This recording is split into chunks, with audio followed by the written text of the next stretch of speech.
Mellow greetings, Tubians, RononTyr here, and let's fanfic Story of Seasons Friends of Mineral Town. Spring 1, Year 1. We are here! Oh, it's a bright, sunny, wonderful Sunday. It's amazing. I guess I should probably introduce myself, huh? Hi, I'm Brenna, and you, dear journal, you shall be my faithful companion in this amazing new adventure that we're setting out upon. You see, it would have been maybe a month ago, maybe a little bit longer, maybe a little bit less. And I was living in the city and life, well, it what can you say? It was life, and it weren't that great. It wasn't brilliant. And then I got this letter completely at random, and it was from the mayor of the town near Grandpa Caraman's old farm. To say I was shocked, amused, excited, I knew what I had to do. So I packed up my tiny little life. I sold everything I wouldn't need and shipped the rest and myself off to Mineral Town. A new life awaited, and I am so eager to try it. I arrived this morning and was checking out the property when I was greeted by Mayor Thomas, the most recent in a long line of Mayor Thomases. He was quite enthusiastic about my arrival. He pointed out the state of the farm, and then we took a moment to reminisce about my first visit here. See, Mum and Dad, they were kind of busy. Dad had this huge work thing on. I really don't remember. I was way too young. But we couldn't get our usual summer vacation, so they shipped me off to Grandpa Caraman. And Grandpa Caraman, he'd been running this farm for, ever? He may or may not have been older than dirt at that time, or at least it felt that way to somebody as young as I was. This was a while ago now, obviously. I got there. I will be honest, I barely remembered the man, but he had a really cool hat. He introduced himself. He explained that he was going to be busy with his chores for most of the time, so I was just left to my own devices, and I got to do whatever I want. And that sort of freedom, when you're only 5 years old, is just phenomenal. You never get that in the city.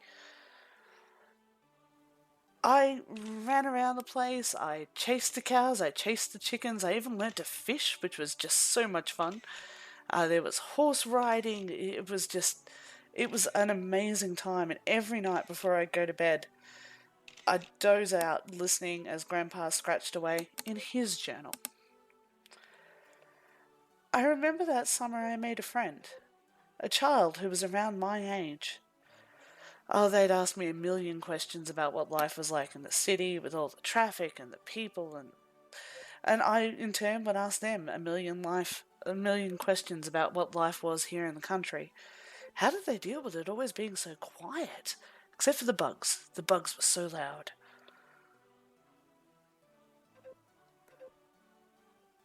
Eventually, my time ran out, and I had to return home. I knew I would miss my friend, and I promised that I'd come back one day. P.S. Do you ever think of other friends or pen pals you lost along the way? Grandpa finally gave up and let me go to the library. And I saw in a book I haven't read since. Watching the chickens run around like that made me think of a friend I had as a kid. The fractured radius was just like the break I got when we hung out in that clearing. You could still watch the others, Dad. So she and I got up to all sorts of hijinks. Yvonne's breath caught, her heart beating as rapidly as mine did after we climbed that tree. No, that won't make sense at all. I think this town is the one we met in, actually. Oof, that must have been 20 years ago now. 20 years since those games we played. I'm much better at setting casts now, though. When I watch the waves, I wonder sometimes if she's on the other side of them. The bust was a bust. I just can't remember well enough what she looks like. I still have some of the recipes we swapped. I wonder why we stopped doing that. Jupiter's in the 8th house, so apparently it's a good time to reunite with old friends. I wonder if I could track her down. It's taken me 20 years. but I have kept my word. I wonder, will we recognize each other? All grown and different?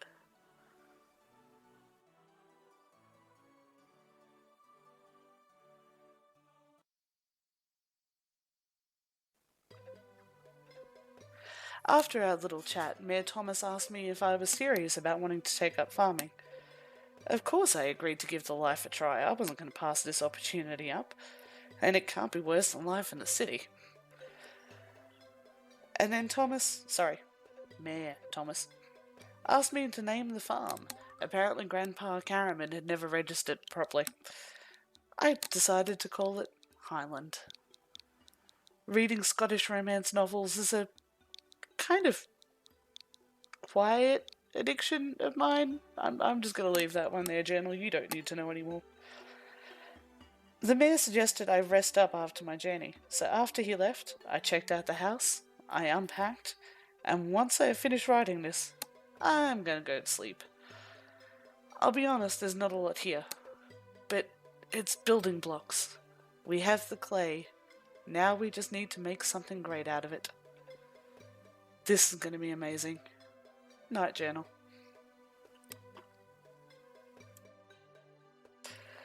Spring 2, Year 1. Monday. Raining. I slept rough and woke late. The sounds here are just alien to me, and I kept startling awake. After a hasty breakfast, I was greeted by Mayor Thomas. We spent some time chatting about the basics of farming. I'll own that I was eager just to get going and really didn't pay him all that much heed. I have plenty of books and the family journals if I need any help anyway, and the entire family has been farming all the way back to great great great great great great great great great great great great great great great great grandfather Chris. He originally took up his grandfather's farm. It seems to be a family thing, and turned it into a huge thing. And the entire family, at least every second generation, have been farming ever since. I've got cousins who are farmers, aunts, uncles, grandfathers. We're a close knit family, but you know, there's a lot of experience here to call back on.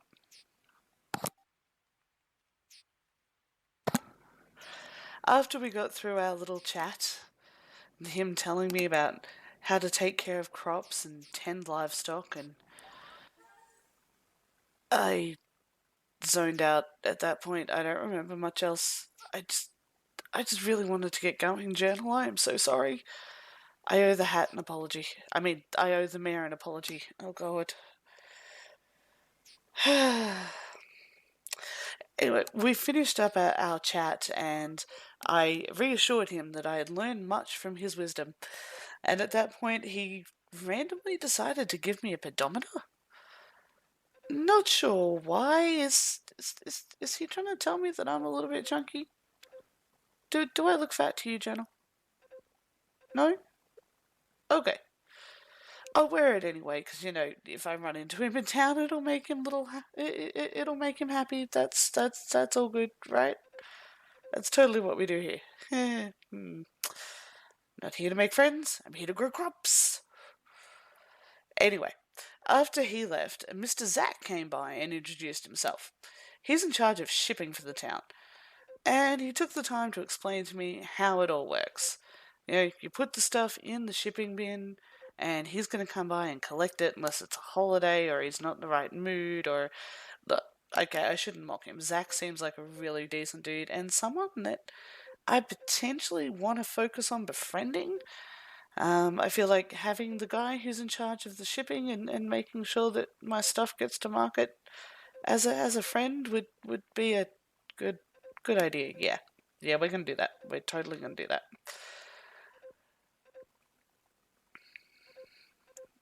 So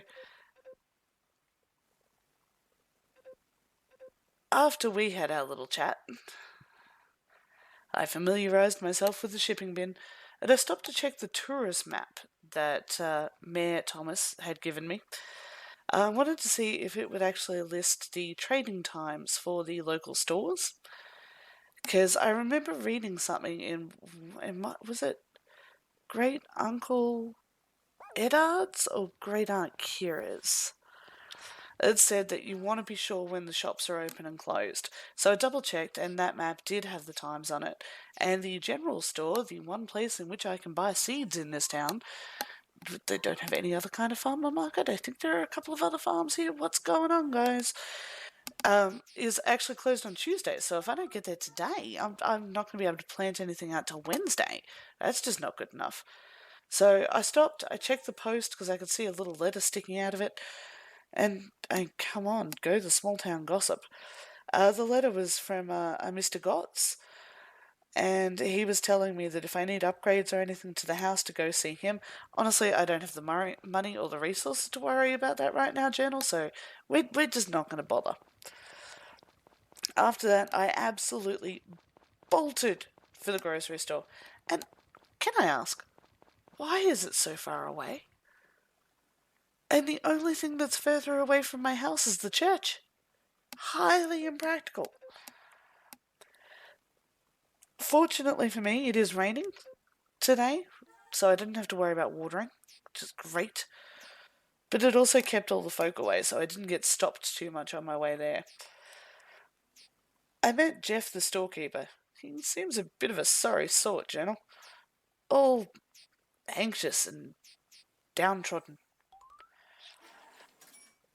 I browsed through the store a bit and then spent almost every G I had on seeds.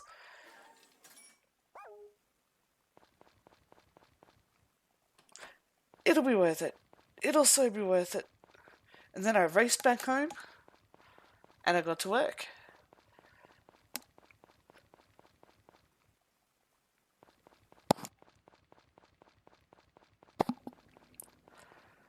I cleared away weeds and twigs and rocks.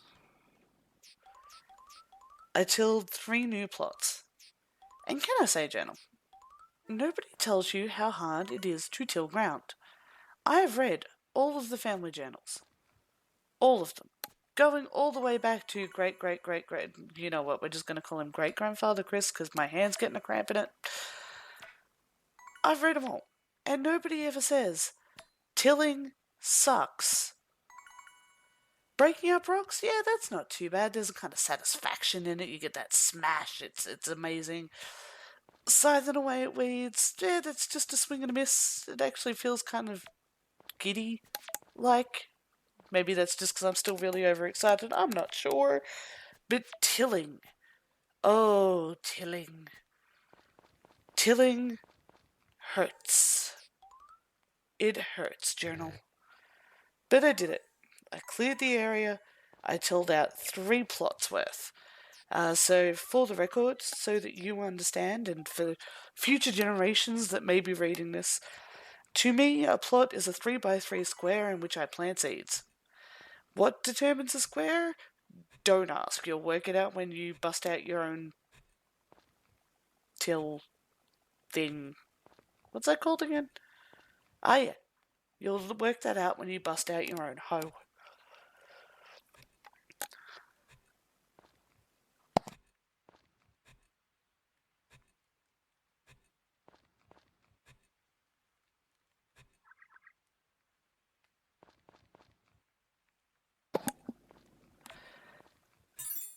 I'll also tell you, Journal, it took me half the day, easy, to get those 3 plots done.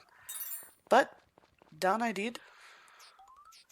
And then I planted out my 3 lots of seeds, starting with the cucumbers, again working on advice from, I do think it was Great Aunt Kira's journal for that one, to always have your cucumbers up day 1. I'm not sure why I need to keep reading, but always have your cucumbers going.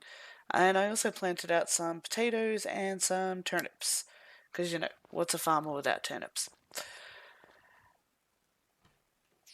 And, Journal, between you and I am exhausted. I am so tired. But I was so hyped at getting those seeds in the ground. And I got them all done before Mr. Zack arrived. I was so hyped at getting that done that I decided to check out the rest of the field and try and clear some more land. I think I might be insane. I did find a really nice patch of grass growing in the southeast corner, and I definitely want to encourage that to grow because, hey, free fodder if I can ever afford an animal, right? But I kept going and I kept going, and I may have gone a little bit too far. Because right now, I can barely lift my arms. This pen is the heaviest thing I have ever attempted to lift. I am exhausted. So here's what I'm going to do, Journal. I'm going to say goodnight. I'll talk to you again tomorrow. But we did it. We planted the seeds. Good night, Journal. I really need some sleep.